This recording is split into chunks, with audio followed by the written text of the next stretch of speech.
uh, F30 328i. I just installed the blowout valve, and it was fucking hard as shit.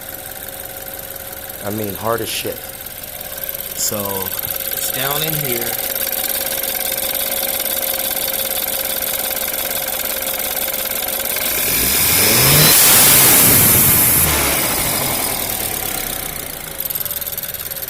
Do it again.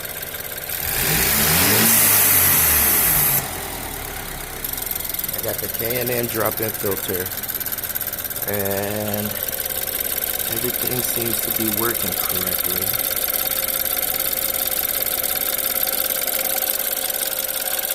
But it was a pain in the ass. Ooh. Okay, give us some revs, baby. Do it again.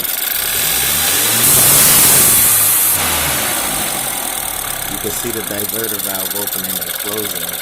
It comes with 6 ports, but I plugged 2 so it wouldn't be so loud. But for the most part, no more hot air inside the intake. Run it!